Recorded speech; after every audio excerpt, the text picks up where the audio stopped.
जय श्री कृष्ण, राधे राधे। आज हम आपको सुनाएंगे श्री कृष्ण जन्माष्टमी व्रत की कथा। सभी को श्री कृष्ण जन्माष्टमी की हार्दिक शुभकामनाएं। कृष्ण जन्माष्टमी को गोकुलाष्टमी, अष्टमी रोहिणी, श्री कृष्ण जयंती और श्री जयंती के नाम से भी जाना जाता है। इस दिन अर्धरात्रि में अष्टमी तिथि और रोहिणी नक्षत्र के संयोग में भगवान श्री कृष्ण जी का जन्म हुआ था, तो उसी दिन को जन्म उत्सव के रूप में मनाया जाता है। भगवान श्री हरि विष्णु के अवतार माने जाते हैं। श्री कृष्ण का हिंदू धर्म में बहुत ही बड़ा महत्व है। श्री कृष्ण जन्माष्टमी भादव मास की कृष्ण पक्ष की अष्टमी तिथि को मनाई जाती है। श्री कृष्ण जन्माष्टमी के दिन सबसे पहले सुबह उठकर ओम नमो भगवती वासुदेवाय नमः का मन ही मन जाप करना चाहिए। इसके बाद में स्नान करके सूर्य देव को जल अर्पित करना चाहिए। आपके घर में बाल स्वरूप यदि लड्डू गोपाल की मूर्ति स्थापित हो तो वहां पर साफ सफाई करके गंगा जल डालकर शुद्ध करना चाहिए। इसके बाद में अशोक की पत्ती, फूल, माला, सुगंध इत्यादि चीजों से वहां पर खूब सजाना चाहिए और साथ ही इस जगह पर छोटे छोटे खिलौने भी रखनी चाहिए और पालना भी लगाना चाहिए। प्रसन्न मन के साथ श्री हरि का कीर्तन करे और व्रत रखना चाहिए। संभव हो तो निराहार अथवा फलाहार व्रत रखे और फिर शाम के समय भजन कीर्तन अवश्य करे, पूजन करे और अर्धरात्रि को जब भगवान श्री कृष्ण जी का जन्म हो जाता है तो सबसे पहले थाली बजाए। उसके बाद में श्री कृष्ण भगवान को पंचामृत से स्नान कराए। को पकवान, माखन, मिश्री आदि चीजों का भोग लगाना चाहिए। साथ में तुलसी दल भी अवश्य अर्पित करना चाहिए। अपने परिवार की सुख शांति की मंगल कामना करे और फिर उस प्रसाद को घर के लोगों में, आस पड़ोस में बांट देना चाहिए। मान्यता है कि जन्माष्टमी पर श्री कृष्ण के बाल स्वरूप की पूजा करने से हर दुख, दोष, दरिद्रता दूर हो जाती है और भगवान श्री कृष्ण के आशीर्वाद से घर में सुख समृद्धि का आगमन भी होता है। तो आइए अब सुनते हैं श्री कृष्ण जन्माष्टमी व्रत की कथा। बोलो जय श्री कृष्ण भगवान की, बोलो कृष्ण कन्हैया की जय हो। स्कंद पुराण के अनुसार द्वापर युग की बात है। उन दिनों मथुरा में उग्रसेन नाम के एक राजा हुआ करते थे। उनका पुत्र था कंस और पुत्री थी देवकी। राजा उग्रसेन स्वभाव से बहुत ही सीधे साधे थे। यही वजह थी कि उनके पुत्र कंस ने उनका राज्य हड़प लिया था और स्वयं मथुरा का राजा बनकर बैठ गया था। कंस अपनी बहन देवकी से बहुत ही स्नेह करता था। देवकी का विवाह वासुदेव से तय हो गया। जैसे ही देवकी और वासुदेव का विवाह संपन्न हुआ तो उसके बाद में कंस स्वयं अपने रथ को हाँकते हुए अपनी बहन को ससुराल छोड़ने के लिए रवाना हो गई।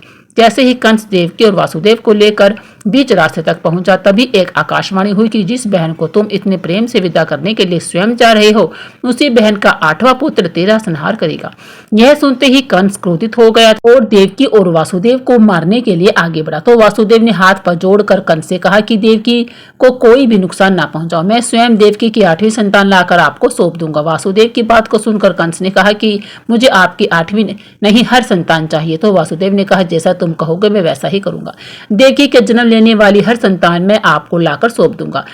तो कंस ने कहा मैं तुम्हें ऐसे आजाद तो नहीं छोड़ सकता, इसके लिए मैं तुम्हें मेरे कारागार में रहने दूंगा। यह कहकर कंस देवकी और वासुदेव को अपने साथ वापस ले आया और कारागार में डाल दिया।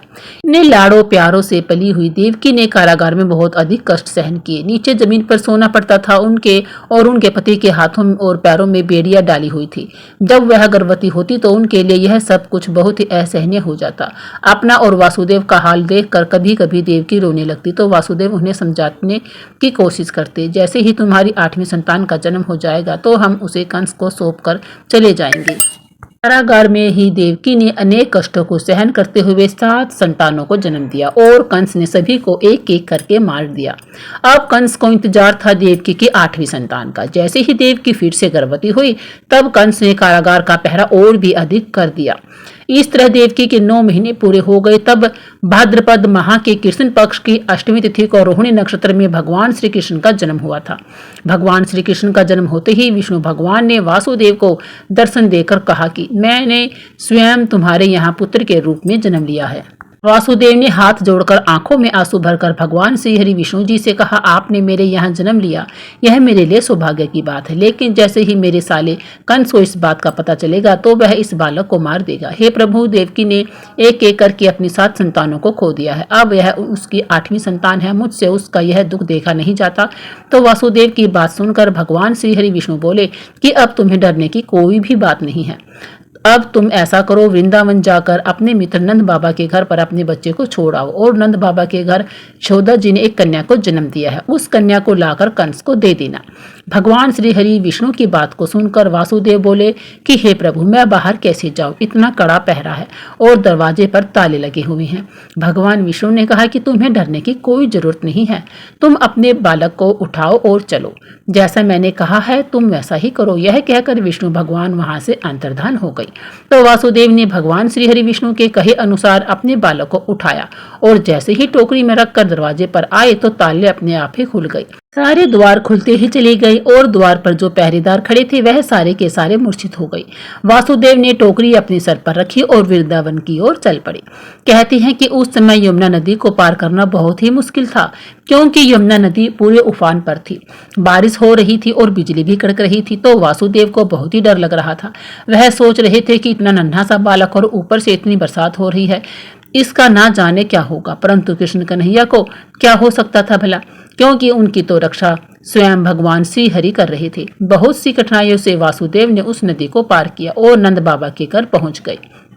वहां पहुंचकर वासुदेव ने देखा कि यशोदा मैया गहरी नींद में सो रही थी और उनकी बेटी पास के पाले में झूल रही थी। फिर क्या था, वासुदेव ने अपने बेटे को वहां पर सुलाया और यशोदा जी की बेटी को लेकर वहां से मथुरा वापस लौट आए। जैसे ही वासुदेव वापस आए तो सारे पहरेदार नींद से जाग गए और ताले फिर से लग गए। किसी को कुछ भी पता नहीं चला कि रात को क्या हुआ था। सुबह होते ही जैसे ही कंस को देवकी की 8वीं संतान के बारे में पता चला तो वह बहुत ही खुश हुआ और कारागार पहुंच गया। कारागार में पहुंचकर कंस ने वासुदेव से उनकी 8वीं संतान को मांगा तो देवकी अपनी 8वीं संतान को देने के लिए मना करने लगी और बुरी तरह से करुण विलाप करने लगी। लेकिन कंस पर इसका कोई भी असर नहीं हुआ। उसने जबरदस्ती उनकी संतान को छीन लिया। देखा तो 8वीं संतान तो कन्या थी। फिर भी कंस उसे गुस्से से जमीन पर पटकने लगा। तभी वह माया रूपी कन्या आसमान में पहुंचकर बोली, अरे मूर्ख, मुझे मारने से कुछ नहीं होगा, तेरा काल तो पहले ही वृंदावन पहुंच चुका है, वह बहुत ही जल्द तेरा अंत करेगा। यह सुनकर कंस ने अपने सैनिकों को आदेश दिया कि वृंदावन में जाकर पता लगाओ कि आज रात को किसके यहाँ संतान ने जन्म लिया है। सैनिकों ने पता लगाकर कंस को बताया कि नंद के यहाँ यशोदा ने एक पुत्र को जन्म दिया है। यह जानकर कंस ने नंद यशोदा के बालक को मारने के लिए हर नाकाम कोशिश की, लेकिन कृष्ण कन्हैया का बाल भी बांका नहीं कर पाई। इस तरह से कृष्ण कन्हैया समय के साथ बड़े होते चले गए और वे युवा अवस्था तक पहुंच गए।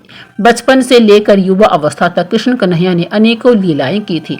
अपने बचपन में श्री कृष्ण कन्हैया अपनी यशोदा मैया को बहुत ही प्रेम करते थे। अपने दोस्तों के साथ मिलकर दूध, माखन और दही की मटकियां फोड़ा करते थे।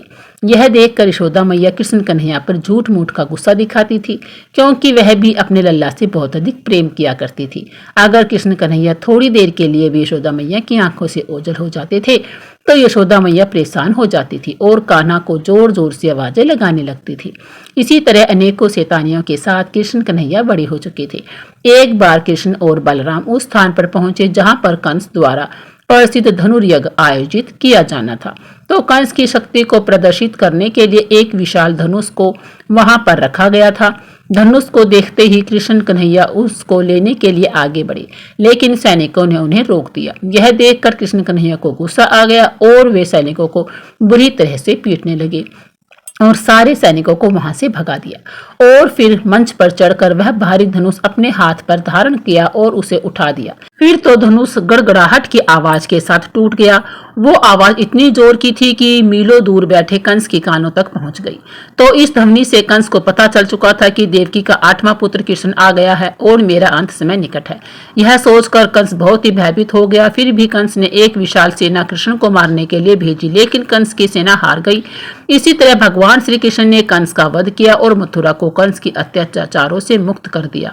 कहा जाता है कि जन्माष्टमी के दिन कृष्ण जन्म की इस कथा को सुनने से जन्म जन्मांतर के सभी पाप नष्ट हो जाते हैं और जीवन में सुख सौभाग्य की भी हमें प्राप्ति होती है। अब आइए हम सुनते हैं दूसरी कहानी, जिसे सुनने मात्र से सुख समृद्धि की प्राप्ति होती है और हमारे घर में अन्न धन में बढ़ोतरी होती है। सुदामा, जो कि भगवान श्री कृष्ण के खास और प्रिय मित्र थे। भगवान श्री कृष्ण और सुदामा की मित्रता एक मिसाल थी। बचपन के दिनों में भगवान श्री कृष्ण ने सुदामा को वचन देते हुए कहा था कि मित्र, तुम जब भी संकट में पड़ना तो मुझे याद करना, मैं दौड़ा चला आऊंगा और अपनी मित्रता बखूबी निभाऊंगा। इस तरह बाल्यकाल में कृष्ण, बलराम और सुदामा एक साथ पढ़ते हुए बड़े हो गए। लेकिन एक समय ऐसा आया कि श्री कृष्ण जी द्वारका के राजा बन गए और उनकी मित्र सुदामा गरीब हो गई, और सुदामा के लिए तो एक समय के भोजन की व्यवस्था करना भी कठिन हो गया था। सुदामा अपने परिवार का पालन पोषण करने में बिल्कुल भी असमर्थ हो गया था। तब सुदामा की पत्नी सुशीला ने सुदामा से कहा कि हे स्वामी, आप अपने दोस्त श्री कृष्ण जी के पास जाओ, शायद वह हमारी मदद कर सके। सुशीला की बात सुनकर सुदामा थोड़ा हिचकिचाए, लेकिन सुशीला के बार बार कहने पर अपने दोस्त श्री कृष्ण के पास जाने के लिए तैयार हो गई। कहा जाता है कि राजा, गुरु, मित्र, बेटी और मंदिर, इन 5 जगहों पर व्यक्ति को कभी भी खाली हाथ नहीं जाना चाहिए। यही सोचकर सुशीला पड़ोस से 3 मुट्ठी चावल मांग कर लाई और पोटली में बांधकर सुदामा को देते हुए कहा, इसे श्री कृष्ण जी को भेंट स्वरूप में दे देना। सुदामा उस पोटली को लेकर द्वारिका नगरी में श्री कृष्ण से मिलने के लिए चल पड़े। रास्ते में सुदामा चलते चलते बहुत ही थक चुके थे। उनके पैरों में बुरी तरह से कांटे चुभ गए थे और पैरों से खून भी बह रहा था। तब कहा जाता है कि उस समय भगवान श्री कृष्ण बैलगाड़ी वाले का रूप धारण करके सुदामा के पास आए थे और सुदामा से पूछा था कि तुम्हें कहाँ जाना है। सुदामा ने कहा कि मुझे तो श्री कृष्ण कन्हैया से मिलने के लिए जाना है, वह मेरे बचपन के दोस्त हैं। उस गाड़ी वाले ने सुदामा को अपनी गाड़ी पर बैठाया लिया और उसके साथ खूब सारी बातें की और बातें करते करते उसे राजमहल के आगे लाकर उतार दिया। जैसे ही बैलगाड़ी वाला चला गया, तभी सुदामा को ध्यान में आया कि उसका धन्यवाद तो किया ही नहीं। कहते हैं कि जब सुदामा उस गाड़ी वाले का पीछा करने के लिए गए तो वहां पर कोई गाड़ी या गाड़ी वाला नहीं था। यह देखकर आश्चर्यचकित होते हुए सुदामा वापस राजमहल के द्वार पर आ गए। श्री कृष्ण के महल पर खड़े द्वारपालों ने पूछा कि तुम कौन हो, यहाँ किस लिए आए हो। द्वारपालों की बात सुनकर सुदामा ने अपना परिचय दिया और कहा कि वह श्री कृष्ण जी के मित्र हैं। वह सारे द्वारपाल हंसने लगे कि इतनी फटी हाल अवस्था में श्री कृष्ण जी का कोई मित्र भला कैसे हो सकता है। सुदामा ने कहा कि आप एक बार श्री कृष्ण को जाकर कह दो कि उनका दोस्त सुदामा आया है। तो सुदामा के कहे अनुसार द्वारपाल ने भीतर जाकर श्री कृष्ण को संदेश दिया कि बाहर कोई सुदामा नाम का आदमी आया है और वह आपसे मिलना चाहता है। यह सुनकर श्री कृष्ण की खुशी का कोई भी ठिकाना नहीं रहा। वह दौड़ते हुए महल के द्वार पर आ पहुंचे और सुदामा को देखते ही उसे गले से लगा लिया। दोनों की आंखों से प्रेम के आंसू बहने लगे। उसके बाद श्री कृष्ण सुदामा को महल के अंदर ले आए और वहां ले जाकर अपने राज सिंहासन पर बैठाया और अपने आंसुओं से उनके चरण धोए। कृष्ण जी को देखकर उनकी पटरानियां और महल में मौजूद सारे लोग आश्चर्यचकित हो गए। सभी लोग यह सोचने लगे कि आज द्वारकाधीश को क्या हो गया है, यह इस मनुष्य की चरण कैसे क्यों धो रहे हैं। तो श्री कृष्ण ने उन सभी को बताया कि यह मेरे बचपन के दोस्त सुदामा है। कुछ देर विश्राम करने के बाद में श्री कृष्ण ने सुदामा से कहा कि तुम मेरे लिए क्या लेकर आए हो। इतना सुनते ही सुदामा को तो लज्जा आ गई। उन्होंने अपनी पोटली को छुपा लिया और कहने लगे कि मैं तो कुछ भी नहीं लेकर आया। भगवान श्री कृष्ण कहने लगे कि क्यों झूठ बोलती होगी, क्या आज भी तुम बचपन की तरह मेरे हिस्से के चावल खाना चाहते हो। यह कहते हुए कृष्ण ने खुद सुदामा से वह पोटली ले ली और वह चावल खाने लगे। जैसे ही कृष्ण ने एक मुट्ठी चावल खाए तो इसके बदले में उन्होंने सुदामा को 1 लोक की संपत्ति दे दी। उसके बाद में श्री कृष्ण ने दूसरी मुट्ठी चावल खाए तो सुदामा को तीसरे लोक की संपत्ति भी दे दी। लेकिन जब श्री कृष्ण भगवान तीसरी मुट्ठी चावल खाने जा रहे थे तो रुक्मणी ने उन्हें रोकते हुए कहा कि प्रभु, यदि आप तीनों लोकों की संपत्ति इन्हें दे दोगे तो अन्य सब जीव और देवता कहाँ जाएंगे। रुक्मणी की बात सुनकर श्री कृष्ण जी चावल खाने से रुक गए। फिर कुछ दिनों तक सुदामा कृष्ण जी के यहाँ पर रहे। दोनों दोस्त खूब बातें करते, खूब मस्ती करते। कृष्ण कन्हैया और सुदामा को ऐसे लगता जैसे उनका बचपन ही लौट आया हो। कई दिनों बाद श्री कृष्ण ने सुदामा को बड़े ही प्रेम पूर्वक अपने घर के लिए रवाना कर दिया। बोलो कृष्ण कन्हैया की जय। आइए अब हम अंत में सुनते हैं भगवान श्री कृष्ण और यशोदा मैया की अलौकिक कथा। कहते हैं इस कहानी को सुनने मात्र से इंसान 84 लाख योनियों से मुक्त हो जाता है। एक बार यशोदा मैया प्रभु श्री कृष्ण के उल्हानों से तंग आ गई थी और छड़ी लेकर श्री कृष्ण जी की ओर दौड़ी पड़ी।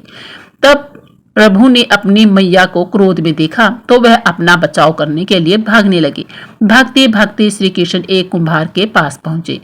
कुम्हार तो अपनी मिट्टी के घड़े बनाने में व्यस्त था, लेकिन जैसे ही कुम्हार ने श्री कृष्ण को देखा तो वह बहुत प्रसन्न हुआ। कुम्हार जानता था कि श्री कृष्ण साक्षात परमेश्वर जी हैं। तब प्रभु श्री कृष्ण ने कुम्हार से कहा कि कुम्हार जी, आज मेरी मैया मुझ पर बहुत क्रोधित है। मैया छड़ी लेकर मेरे पीछे आ रही है, इसलिए मुझे कहीं छुपा दो। तब कुम्हार ने श्री कृष्ण को एक बड़े से मटके के नीचे छुपा दिया। कुछ ही क्षणों में मैया यशोदा भी वहां आ गई और कुम्हार से पूछने लगी, क्यों रे कुम्हार, तूने मेरे कन्हैया को कहीं देखा है क्या।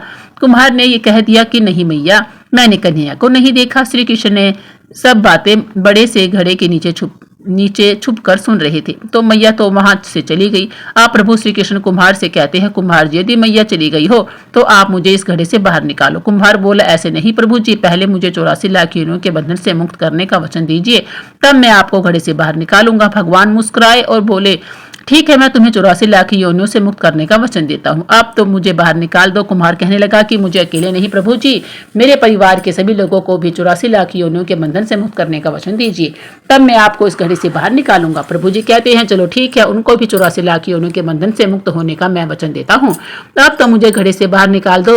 अब कुम्हार कहता है कि बस प्रभु जी, एक विनती और है, उसे भी पूरा करने का वचन दे दो तो मैं आपको घड़ी से बाहर निकाल दूं। भगवान श्री कृष्ण बोले, वो भी बता दो, क्या कहना चाहते हो। कुम्हार कहने लगा, प्रभु जी, जिस घड़े के नीचे आप छुपे हैं उसकी मिट्टी मेरे बैलों के ऊपर लाद के लाई गई है, मेरे इन बैलों को भी 84 लाख के बंधन से मुक्त करने का वचन दो। भगवान ने कुम्हार के प्रेम पर प्रसन्न होकर उन बैलों को भी 84 लाख बंधन से मुक्त होने का वचन दिया। प्रभु बोले, अब तो तुम्हारी सब इच्छा पूरी हो गई है, अब तो मुझे घड़ी से बाहर निकाल दो। तब कुम्हार कहता है कि अभी नहीं भगवान, बस एक अंतिम इच्छा और है, उसे भी पूरा कर दीजिए, और वो ये है कि जो भी प्राणी हम दोनों के बीच इस संवाद को सुनेगा उसे भी आप 84 लाख योनियों के बंधन से मुक्त करोगे। बस यह वचन दे दो, मैं तुम्हें आपको इस घड़े से बाहर निकाल दूंगा। कुम्हार की प्रेम भरी बातों को सुनकर प्रभु श्री कृष्ण बहुत खुश हुए और कुम्हार की हर इस इच्छा को भी पूरा करने का वचन दिया। फिर कुम्हार ने बाल श्री कृष्ण को घड़े से बाहर निकाल दिया और उनके चरणों में साष्टांग प्रणाम किया। प्रभु जी के चरण धोए और चरणामृत पिया, अपनी पूरी झोपड़ी में चरणामृत का छिड़काव किया और प्रभु जी के गले लगकर इतने रोए कि प्रभु में ही विलीन हो गई।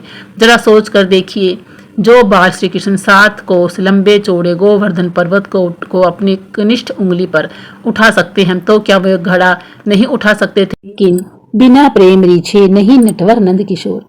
कोई कितने भी यज्ञ करे, अनुष्ठान करे, कितना भी दान करे, चाहे कितनी भी भक्ति करे, लेकिन जब तक मन में प्राणी मात्र के लिए प्रेम नहीं होगा, प्रभु श्री कृष्ण हमें नहीं मिल सकते। इसीलिए हर किसी से प्रेम करो, सबका मान सम्मान करो, ध्यान रखो। बोलिए जय श्री कृष्णा, राधे राधे।